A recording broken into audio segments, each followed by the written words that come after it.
삼각형 기준선에서 꼭지점까지 길이의 절반 정도만큼의 상승의 에너지를 가지고 있다라는 것이 굉장히 중요합니다. 그리고 여기서 또 한 가지 체크하셔야 될 포인트는 오이선의 기울기입니다. 오이선이 막 뚫고 나올 경우에 기울기가 곧곧하게 서 있다면 정상적으로 상승 목표치를 잡을 수 있습니다. 하지만 오이선의 기울기가 옆으로 누웠다면 똑같은 직각삼각형을 하고 있다고 하더라도 조금 분산의 단계다. 즉 상승의 목표치는 하향 수정되어야 된다는 점을 기억을 하시기 바랍니다. 또 한 가지 직각삼각형일 경우에 윗변이 수평일 경우와 아랫변이 수평일 경우는 다른 운명을 가지고 있다. 즉 윗변이 수평일 경우가 상승 쪽이고 아랫변이 수평일 경우가 하락 쪽이라는 점도 기억을 하시기 바랍니다.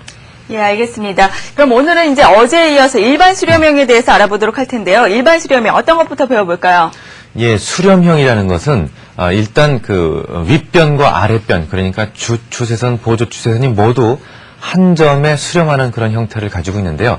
여러 가지의 형태가 있습니다. 여기에 따라서 우리가 해석하는 그런 힘의 에너지가 달라지는데요. 네. 하나하나 설명을 드리도록 하겠습니다. 차트를 보시면서 설명 다시 드리겠습니다. 자, 지금 윗변과 아랫변이 한 점에 몰리고 있습니다.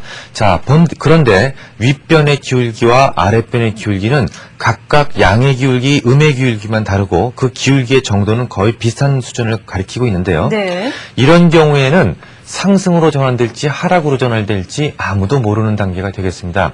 자, 여기서 굉장히 중요한 것은 바로 매수 포인트인데요. 그러면 상승의 단계를 어떻게 확인할 수가 있는 것이가 굉장히 중요한데요. 자, 바로 윗변을 뚫고 나왔다고 해서 덥석 매수를 해서는 안 됩니다. 또 지지를 받는다고 해서 그러니까 지지 라인으로 회귀를 했다고 해서 덥석 매수를 하셔도 안 되고요. 지지를 받는 모습을 확인한 다음에 다시 반전할 경우에 그때 매수 포인트가 된다는 점을 기억을 하시기 바랍니다. 왜 그러냐면 이렇게 한 점에 수렴하는 모습인데 상승과 하락 쪽이 모두 팽팽하게 맞서 있을 경우에는 사실 누구도 이 종목이 상승으로 갈지 하락으로 갈지 모릅니다.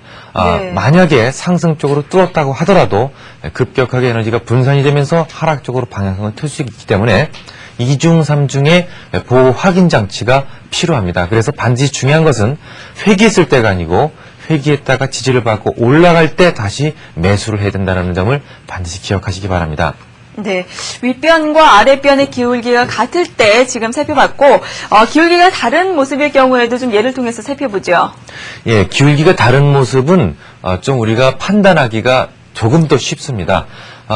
기울기가 같다는 얘기는 주 추세선이 좀 변경이 되고 보조 추세선과 주 추세선의 그 기울기가 바뀌었다는 얘기가 되는데요. 자, 차트를 보시면서 자세하게 설명을 듣도록 하시겠습니다. 네.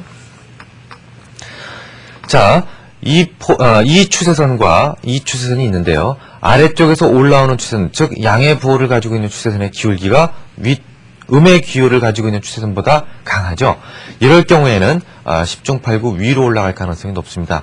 이것을 힘의 그 에너지로 분석을 해보면 이것은 정상적으로 지금 내려오고 있는데 아래쪽, 그러니까 밑으로 내려갈 때 밑으로 하방 에너지는 조금만 내려와도 바로 신규 매수세가 들어온다는 얘기가 되고 있고 그만큼 상승 쪽으로 갈 가능성이 상당히 더 높다는 얘기가 되겠는데요. 자, 상승의 확률과 하락의 확률은 어떻게 정하는지 다시 한번 차트를 보시면서 설명을 드리도록 하겠습니다. 상승과 하락의 에너지는 자, 이 기울기와 이 기울기의 비율대로 여러분들이 정하시면 됩니다. 네. 즉, 요 꼭지점에 맞는 수평선을 그으신 다음에 요 선분의 길이와, 그러니까 이 수평선과 여기까지의 길이와 이 수평선과 아랫단까지의 길이의 비를 바로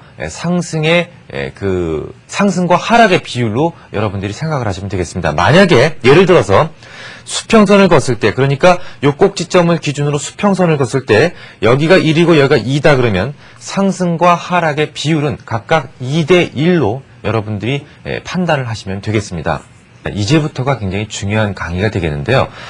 추세선은 주 추세선과 보조 추세선이 있습니다. 그러면 주 추세선과 보조 추세선이 뭐냐? 주 추세선은 바로 그 추세의 헤게모니를 쥐고 있는 추세선이 바로 주 추세선이다라고 보시면 되겠습니다. 어떤 종목이 상승을 하고 있다 그러면 주 추세선이 어디가 되겠습니까? 어떤 종목이 상승을 할 때는 고점이 높아지는 것보다는 저점에서 계속 신규 매수가 들어오면서 추세선이 높아지는 것이 일반적입니다. 그러니까 주가가 상승을 할 때는 주 추세선은 바로 하단부에 있는 추세선이 주 추세선이 되겠습니다. 이해 가시죠? 즉 보조 추세선은 상단부에 있는 추세선이 바로 보조 추세선이 되겠습니다. 그러면 주가가 내려갈 때는 어떻습니까? 항상 매물의 압박을 받습니다. 네. 주가가 계속 눌리는 모습이 될 텐데요. 바로 누르는 힘, 즉 상단부에 있는 추세선이 주 추세선이 되고 보조 추세선은 하단부에 있는 추세선이 보조 추세선이 되겠습니다. 즉 주 추세선과 보조 추세선의 기울기에 의해서 주가의 향방이 달라지게 되는데요. 참 재미난 것은 같은 기울기를 가지고 있다 그럴 때는 추세의 변경이 있다라는 것입니다. 좀 전에 설명드렸던 직각삼각형의 경우는 어떻습니까? 하나는 기울기가 없고 하나는 있었죠. 수렴형은 어땠습니까? 기울기가 하나는 마이너스였고 하나는 플러스였습니다. 하지만 기울기가 동일한 경우, 그러니까 둘 다 양의 부호를 가진 추세선이나 음의 기호를 가진 추세선은 추세의 반전을 가리킨다는 점에서 굉장히 좀 특이합니다. 차트를 보시면서 하나하나 설명을 드리도록 하겠습니다. 자, 이 상태에서 주추세선은 어떤 겁니까? 바로 윗단에 있는 추세선이 주추세선이 되겠습니다. 요게 바로 보조 추세선인데요. 주추세선은 여전히 하락의 에너지를 갖추고 있습니다. 하지만 보조 추세선이 변화가 생기기 시작을 했죠. 하락을 할 때 어느 정도 하락을 하면 신규 매수가 들어오는 것은 당연한데 그게 조금씩 빨라지고 있다는 것을 이야기합니다. 네. 즉 이제 추세의 반전이 임박했음을 알려주는 것인데요. 둘 다 마이너스일 경우에 꼭지점에 다다르기 전에 통과합니다. 바로 주추세선을 통과하는 그런 흠이 나오는데요. 이때가 바로 추세의 전환점이라는 사실을 기억하시기 바랍니다. 자, 다음 차트를 한번 보시죠. 다음 차트는 소위 상승 쐐기형의 모습을 하고 있는데요. 마찬가지입니다. 이럴 때는 주추세선이 어디가 되겠습니까? 주추세선은 거의 변함이 없습니다. 일정한 모습을 하고 있는데 보조 추세선, 즉 주추세선의 반대편 위에 있는 추세선인 고점에 다다를 때마다 조금씩 하방 에너지, 그러니까 매물이 점점 빨라지는 것을 느낄 수가 있죠. 네. 이럴 때 주추세선의 하단부를 돌파하는 에너지가 생긴다면 그때가 바로 매도 포인트다라고 보시면 되겠습니다. 그렇다면 어떤 것들을 체크해봐야지 추세를 정확하게 파악을 할 수 있을까요? 중요한 것은 보조 추세선의 기울기입니다. 항상 주추세선은 그 추세의 일반적인 모습을 이야기를 합니다. 내려가고 있는지 올라가고 있는지, 그리고 상당히 그 추세선의 그 성격이 우직스럽습니다. 하지만 보조 추세선은 굉장히 민감하죠. 그래서 가장 먼저 그 추세의 변환 신호를 알려주는 것이 바로 보조 추세선입니다. 그러니까 보조 추세선의 기울기의 모습을 확인하시는 것이 중요합니다. 네, 알겠습니다. 지금까지 이틀에 걸쳐서 이 터널식에 대해서 쭉 살펴봤는데 다시 한번 이러한 것들을 좀 정리를 해본다면 어떨까요?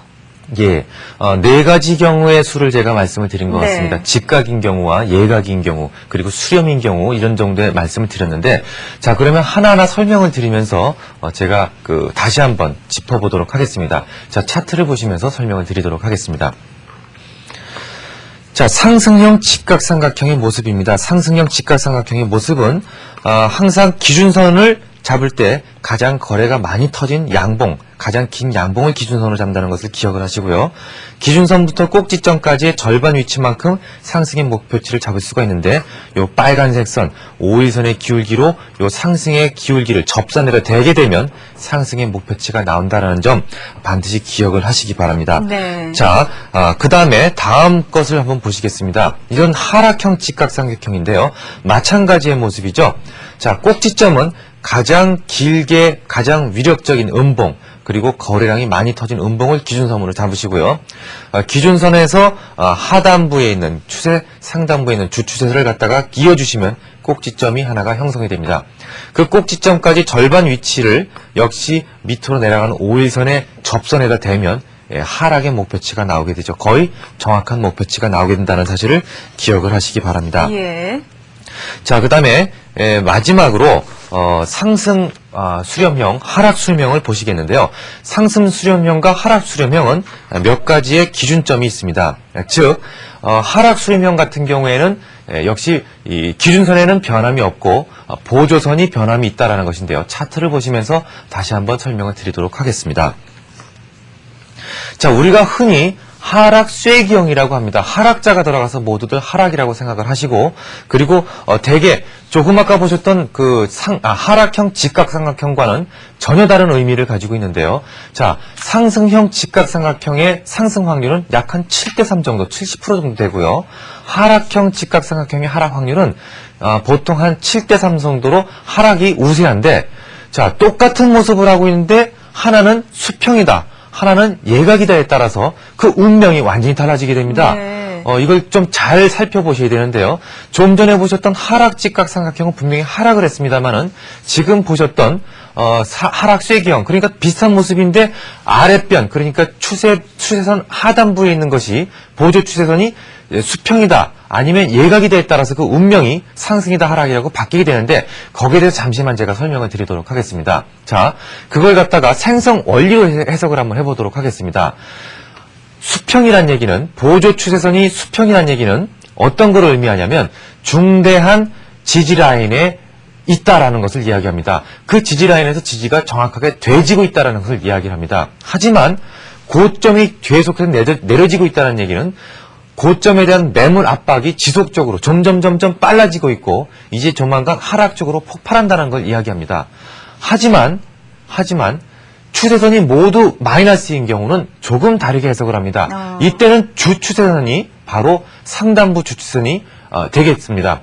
주추세선은 계속해서 제 갈 길을 가고 있는데 어느 순간에선가 그러니까 보조 추세선이 점점 약해지고 있다는 얘기는 어느 순간에선가 신규 매수가 들어오고 있다는 얘기인데 그것이 점점 강해지고 빨라지고 있다는 얘기가 됩니다. 그러니까 비슷해 보이지만 하나는 상승형이고 하나는 상승 전환형이고 하나는 하락형이라는 점을 여러분들이 반드시 기억을 하시기 바랍니다. 그 점이 이번 그 공부 시간의 중점으로 여러분들이 생각하셔야 될 점입니다. 예, 알겠습니다. 이렇게 해서 자세하게 이론적인 내용들을 배워봤는데요. 다음 시간부터는 실전으로 들어가 보도록 하겠습니다. 예, 지금까지 동양종금증권 샤프스타 박문환 팀장과 함께했습니다. 예, 감사합니다. 감사합니다.